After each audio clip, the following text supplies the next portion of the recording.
चुनाव के चलते कर सकते हैं विचार, सुप्रीम कोर्ट की बड़ी टिप्पणी। क्या 7 मई को केजरीवाल को मिल जाएगी जमानत? नमस्कार, मैं हूं रचना सिंबा। संजय सिंह मामला आपको याद है? क्या आपको याद है कि कैसे उन्हें जमानत मिली थी और किस तरीके से हाई कोर्ट ने पहले उनकी जमानत को खारिज कर दिया था? सेम ऐसा ही शायद अब अरविंद केजरीवाल के मामले में भी हो सकता है। आपको बता दें, दिल्ली शराब नीति मामले में अरविंद केजरीवाल की गिरफ्तारी और रिमांड पर सुप्रीम कोर्ट में शुक्रवार 3 मई को 2 घंटे तक बहस हुई। जस्टिस संजीव खन्ना और दीपांकर दत्ता की बेंच ने कहा कि लोकसभा चुनाव को देखते हुए केजरीवाल की अंतरिम जमानत पर विचार किया जा सकता है, यानी कि वो इस पर विचार करने वाले हैं ताकि वे कैंपेन में हिस्सा ले सके। बेंच ने कहा कि मेन केस यानी जिसमें केजरीवाल ने अपनी गिरफ्तारी और रिमांड को चुनौती दी है, इसमें समय लग सकता है, इसलिए चुनाव को देखते हुए हम उनकी अंतरिम जमानत याचिका पर सुनवाई पर विचार कर सकते हैं और 7 मई को इस पर सुनवाई करेंगे। सुप्रीम कोर्ट ने कहा कि हम मंगलवार को सुबह 10:30 बजे सुनवाई करेंगे। कोर्ट ने कहा कि यह मामला लंबा चलेगा तो हम अंतरिम जमानत पर विचार करेंगे। सुप्रीम कोर्ट ने ईडी में दूसरे सवाल पर भी जवाब मांगा कि क्या केजरीवाल जेल से ऑफिशियल फाइलें साइन कर सकते हैं। जस्टिस खन्ना ने ईडी से कहा, हम आज कुछ नहीं कह रहे हैं, लेकिन हम पूछ सकते हैं। मंगलवार को आप तैयार रहिएगा। बता दें कि अरविंद केजरीवाल की गिरफ्तारी को चुनौती देने वाली याचिका पर आज सुप्रीम कोर्ट में 2 घंटे तक बहस चली। इस दौरान अरविंद केजरीवाल की ओर से वकील अभिषेक मनु सिंघवी ने दलील दी है कि ईडी ने अरविंद केजरीवाल को 16 मार्च तक आरोपी नहीं माना था। ये बात ईडी के भेजे गए जवाब से साफ होती है। सम्मन के जवाब में अरविंद केजरीवाल की भी ईडी से सवाल यही था कि क्या मुझे आरोपी की हैसियत से बुलाया जा रहा है। आइए अब आपको बताते हैं कि कोर्ट रूम में सिंघवी ने क्या कुछ दलीलें पेश की थी।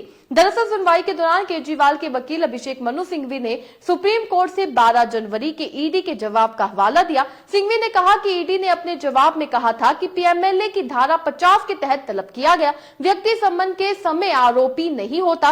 सिंघवी ने कहा कि केजरीवाल एक सम्मन करता है, इसके तहत केजरीवाल ना ही आरोपी है और ना ही दोषी। सिंघवी ने कहा कि केजरीवाल को 16 मार्च को सम्मन भेजा गया। ईडी ने केजरीवाल को 21 मार्च को शामिल होने के लिए कहा, तो यह स्पष्ट है कि केजरीवाल 16 मार्च तक आरोपी नहीं थे। इस पर जस्टिस संजीव खन्ना ने कहा कि जब तक आप गिरफ्तार नहीं हो जाते, आप आरोपी नहीं कहलाते। इसके आगे सिंघवी ने कहा कि मैंने लिखित में पूछा था क्या मैं आरोपी हूं, यानी अरविंद केजरीवाल आरोपी हैं। उनकी अपनी समझ के मुताबिक 16 मार्च तक वो आरोपी नहीं थे। वे 21 मार्च को अदालत में गिरफ्तारी की आवश्यकता कैसे दर्शाते हैं। सिंघवी ने कहा कि जिन सबूतों के आधार पर अरविंद केजरीवाल को गिरफ्तार किया गया है वे 2023 से पहले के हैं। मनीष सिसोदिया के मामले में भी यही सबूत आधार है। मनी ट्रेल चार्ट वही था। सिंघवी ने अब सेंथिल बालाजी फैसले का हवाला देते हुए कहा कि पीएमएलए की धारा 19 से कोई भी गैर अनुपालन गिरफ्तारी को रद्द कर देता है। जस्टिस खन्ना ने सिंघवी से पूछा कि दिल्ली में चुनाव कब है। जी हां, जस्टिस संजीव खन्ना ने सिंघवी से पूछा कि दिल्ली में चुनाव कब है। सिंघवी ने जवाब दिया कि दिल्ली में 25 मई को चुनाव है,